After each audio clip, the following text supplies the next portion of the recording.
na kotokwa ni tuma kura se bebu so benya ado wo fi akra no e mo bracha mo amudi Asantehene atem no abo bracha mu na wo Afia Pokuaa wo ya ma akwenya se kokasa wo Wanim Dendenden se Abion nya se da to botam masa mo mfa Asante se mo nso ye soma ye nwi enwo ye ti ma me fa ye hinanim tutufo ye ma wo me fa obia enu ma me ye fom ade ye fi Asante sem so so fom cross sem so fe ye so Azafo Banism TV no wani guso a ohwe no medini ko free say na first time subscribe like comment na share mani nyina mbra ya ready say you be bia e be yiwa no na abusua de din kan medam asese danden nyina mo gebe ehwe na na ensem bi koso efi nanu memene da ebesi enei said the ensem ni si koso no abusua emu oya papa ni nyina ne say Onua TV dwumadie baako a bibia dom de eba memene da bia amofa no bibi jejew abaya wotena dwom Monabuchi na abaya no sem a woni ne panel member baako efe na Afia Pokuaa wo maka no abusua emu oya papa wo Asantehene a na unya nti ya ma asemfem esanse abaya no ogu Asantehene mu asabusafo na pese me kohwe video ni ba ebia na onya bi nhwe ana ohwe bi mba na ohwe wi a afen so media kakra ewo mu no media baba abesomo oni pa media ade we emfomso ne bebo no sabe ya Asantehene asem we start ye course wache enti nanante se ye koso se nanana na so nti asem wa sabio kafra che nanam animu a nanani nkrofo ma so wo fom ye ni ana ne niam beka port ama graphics mu say ai nanani ma beka wo so wontimi yi so ya Asante so wo sika adenti ne wanyi masa mo mfa Asante se mo nso ye soma ye nwi enwo kan se abusua nyi yi mu ne tribalism nsem ya ye kan sabio kafrachi ye fi hi ne ebepie hi Asantefo ya ma na ye se other tribes na kawa Ghana na sabie nye nipa because some of them because some of the Asantes so no very they don't engage in those kano sa because adie we start ye mo na nyene sa almost start ye kra ye mu bia ye nyi afi ne ye nyi a ye sua ne ade no ye te ho nsem ache ye ni chieftaincy ministry wo krom ha National Peace Council for ni krom ha aso sa banta yi sha ase na me ya Asantehene na Asante sem ye de etata nipa esi wo mo kon ho no eye ne edian no mo pese wo mo ye fa ho sabi o me ye kwa onu ne nkyere se bia menye nipa sa wo ye oyigwani sa wo ye kroboni enkyere se wo nye nipa me papa kwa me adofo wo hunam na wo huna beka se wo ye aka ni tribes ni nyina bi oka gonja oka oka kusa so oka hauza oka twi oka agbe bibia bi ukopie US kwa manone na wo hu se wo nua nam ho ye ntro mo ne ho so ye bunu ni edie benko a na wose ade o yaye ne bone ne sei sa so samo wo ntokwa bi ko a enti mo nwie o man na mo wo mu no one chieftaincy ministry for see you hold you accountable for this because ntokwa na wo ho ache yemfo ye ni nkire boko esoro ho ne yenkohwe ntokwa eda ho etimi ba na the whole nation asoma military for akogu ho the curfew agu ho obi anko baabi because of nipa mienu pe enu kra na ye one region ye nim say ye busua we ne di ade keke enu timi de ntokwa ba ye hu se de ye beso ano me second oni pa me de ade we emfomso ne bebo no sabe ya Asantehene na na mani nsan asem we start ye course wache enti na nante se ye koso se na na so nti asem wa sabio kafra che na na manimu a na ni nkrofo ma so wo fom ye ni krom ha na omo so kwasi ade odika kasa tia wo mo nti omo twi na se wo Asantemamu ye ni ha na nipa bebre kasa ye se ma omo nkwa Asante ahimfie ye twa o masuni ade ye ni krom ha chema wuntumi na nsanya okokasa ye se wa kasa tia se ni se ye ni krom ha na omo fra na twi na nim enti nye ekoso na naso na wo fom no omo nte ya na yentwen mo wo bi nwu ansa ne yakase oni ye frɛ ne yate ho dialogue yi ni se yenkosi nkonwa adan ena me Asantini ena Asantefo me bra kwadwo kan asem ye ni kroma na Otumfuo be ka so opeska de siesie konfanoche sabi o kafra che konfanoche ya media enyo o man ne dia say yampa se Asante etimi ma $3 million every month adenti no mo nkoye o ma de okofa ba ye nim nkrofo mu wo krom akro mo nya Asantefo mo di sika koma papa no ye nim omo a wo mu businesses wo Asante mamu mo di sika koma papa no eno ye hwan dia enya Asante godu ye tu wo krom ha nyina nya Asante na free ba akonta hwan sa bauxite yi company ye wa Asante mamu ya o mo se chema wuntumi di enya Asante na sabi o kafra che ni nyina kasika ni Asante awu betimi di aye bibi enso mo wo ba se ye mo no ama ma se bedwam the whole parliament discuss koye we have businessmen o mo krom ho mo discuss koye ye ni ana ne niam be ka port ama graphics mu say ai na niam be ka ho wo so wontimi nyi so ya Asante so wo sika adenti ne wanyi enti na se wa ye din atena hwa ma ade we koso ne se panyi wutena fie ema nkwada adwe nankan ebu nankawe fo edo ka ho bi na menka so na wa ma o kwan ama o yesa wo na se nka ya manwo ne ye ya MPP NDC na kasa na enkoyi na befre se me pese me ni ase mesi kasa na asi se ni ase ayi da bon ne hwan hwan afo wo ntokwa na ntiansi mu bi enya kufu adonkwa na solve sa issue na wo no no se no ka ho bi efia de na awe ne na aso nyant ana me bi sase na so ono ankasa ni mu o na so de America no sabi omo teach ni mama mre bete mase wo hene bia waso wo fom okay wo hene bia waso wo fom yete na Otumfuo ye ni maame ayi wo kwasie ni maame ode ni maame ko ban mu company fie no wo bode rosi memo wo bia mpia bonte sabi o kafra che kraman a o wasanti mama mpia bonten tefra wonam fom woni nam dem kra mpia bonten emo ayi wo ja kokro ma mpia bonten because Otumfuo kasa wo mote enti Otumfuo ni aso ebra wo kwasie ni maame na brafo nam krompanyifo nam kroma wo mo kire se we nam abonten Otumfuo woni aso wo fom na waso se de bibi koso a wote no sa nete na Ghana fo nyina nso ya ka ho bi amanyofo nso ka ho because yama akwaya se sebio mpreduasa apart from Otumfuo no hene bia ni krom ha biem amanyani bia sori a no ko Otumfuo ho no ko Otumfuo ho no ko Otumfuo mani nsa Ghana mampanyin ordinary kire from mantem wo hene eti wo commande ne se won sori ansi ba ko ansi mienu odu Otumfuo ho no bonu mu ase enti wo pa kire se wo mo maka wa kire ne se bo mu nya nipa Asante nya Ghana ho Asante enya Ghana se mo wo history ena mo ne Britain fo ena mo ne hwan still Ghana ni nie enti sa mo de mo dwen mu Asante nko ho betimi ay amendment ay atro na man ko amatem ho ati ase mo tem ho na ne makwaye mo sa de ne yenya ye kwafuo yenya ye anwrafo yenya ye nkrafo ni mo ayiye afiri mu adan ne ye mana yesa abrante ye a wote we ye okaseti adomahini woni fie ena sebe wo so metwi ne mpaboa ho kra no ntua ne ka enka me ye sho kra sesa ne wo fa kra na ne krom hine no kra nko ontu kwa nkwatena ma no ne adenti na wasante no ewo sika ne wasante na wo de bo ho adwa bo ho asafo hine ne wantena ho anya adwuma na wo so ne kwatena kwati broni krom wo broni na wo ti ne krom sebe wo de tribalism na ye adwuma nka Ghana fo ye be ko kwara other countries Ghana fo ne gu ade ne ye agye wo ya Asantehene a wo bewu me ye kwa ni mewu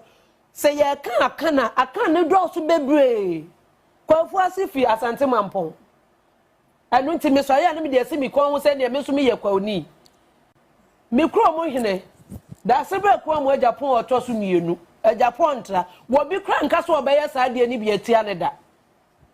wo bi nka so obetena social media no wakasa de atia kwa ma hene nka kro mo ye nyina ye be so mu bi because sabio sa wo bu fie panyin a me so me bu me fie panyin ahemfu tinye bi didi bi achi so otena se na ne dia so a ye du fie ye nyina ye yitu o ye mfa tinye nsi obi aso ohini wo ye na ye na awotwe Otumfuo wo ye nsesa ne nya ne 40 days ye be ne na awotwe doma ahini wo ye be ne na awotwe aso mu na moti a kire na mototo bo ba park so no ntimo pa kire se ene Otumfuo atimi asi se wasi eha na doma ahini gina ha sebe ontia na afane afan kan no nkyerɛ se bontin so ni mefa nkodi ɛno na se kyerɛ sɛ me ni mona enye free ni nyina ye wo media general enkyerɛ se bia se bibi pa bi ba mo na nkyɛn a membo ntungu ana bibi ebetimi aboa ye nyina no se ye kwade a wos bia me se me ni mona nkanti ne sa de amento ma no nti no obi a wo ba bi foforo mefa nko matiase Ghana mampanyi na nado danko akufuado me de wenso ko so wonim ne ekoso papa no waye ne lawyer pen waye Asantehene lawyer pen wonim ne ekoso mo so mo waso de akoimu ye de na afa ho se bi omo de mo wo passport o mo wo ba bi a mo betimi akọ na memia me fi kwa pepia se hwehwe grabi ase a mi ka mi krom kraka ani ho oboa abitifu chama se concert house na nyanyame adom na bia ma me so aso me so a mete ya minim ba bi a meko enti ye tena ho ama amanyohwe ya amanyosem kra o Asante de ye MPP for dia voter ye we enye wo bia dia o moma ye nya ade yensa be se yenum ne ya boy yensa no o Twene Jonas Afia Asante okokeka na adwea no wokọ ene bete ena no na naba ya che no IGP de akoso yi wahu ana ya chia o permission to carry on sir ana kronfo o mugina kwa mugye nkrofo bag ni nyina atwam o de ni nyina kogu social media enti cyber security na mote hɔ no mu regret ne san na mo ye de na mo de sa unit ne eye because ye nim say aka wo second yes aso enti me ka mama no asi no sebe wo ya Asantehene a wonya nipa nkyɛn me kwa oni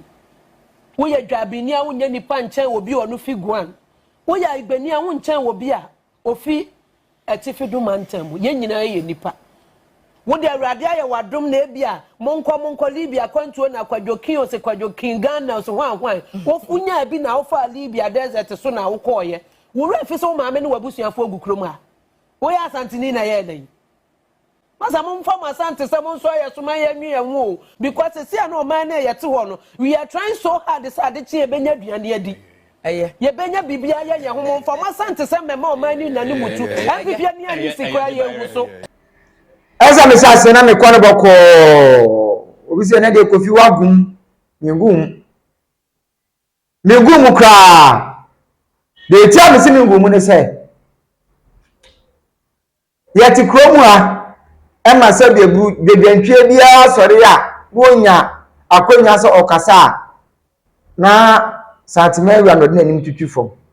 kotokohene ana okwakoka na asem esan se opeso ye se kotokohene aboa bia bedo saade a wodo osua praku nanka anusini ti se Afia Pokuaa ana no fa sabe eguru etimi enko bedwam enko kanya sasem bia efam page pade efam mre Ghana etimi akotena TV kase eti se onua TV ekokun entokwa kotokohene no gudi natem enti ameka bi ni se okoto se aboa bi si unua bi so a kati aboa se sori yen so e kasa sori ne so saso ofiri ne so pe oba wo so Omaya ma afa de aburo so atra so de tam ka sa aburo so amana atra so ne se ye okrowa na efie be me esa se nan ekro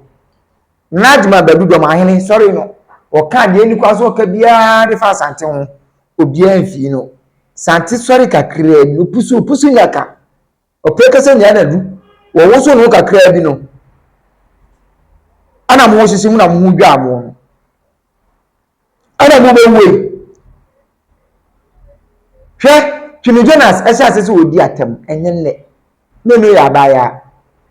anu sa kwa tibwa nkoso jimfo woni mu nyansa na adwimu ha setiro young don na anu nsuo se nwamo no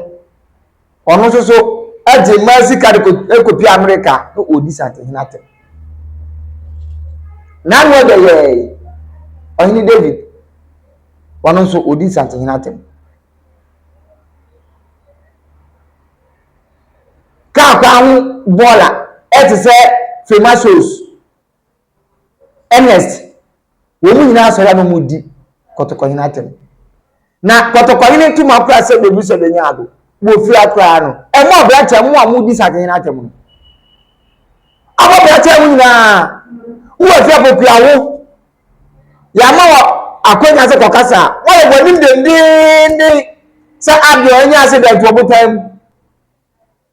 ukodi Asantehene atem ezima aka no wo huda dwene ho wo yo okay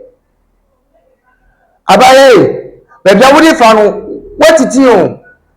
bisi ye ni atem bet bebi awudi fa no aburu so o ba so che se ye ni nyasani bia e wo bisuam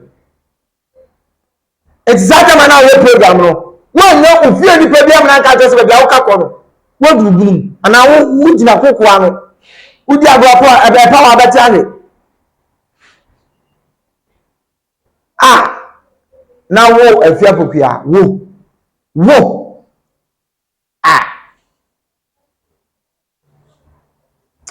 ebisa for some Abion na wo Afia Pokuaa wo di Asantehene atem na de ni jakwa ne ken Ghana abante tim da bi wo meka de wo kan se Otumfuo odibebe mo se do ma hene se o jeja school ben Wikipedia se school ben wo koye na wo to wo edi na tem se wo na etre mabu no wo ni mo na buti na wo mo na buti kwa de ka wo kwa de akeka kwa men kabi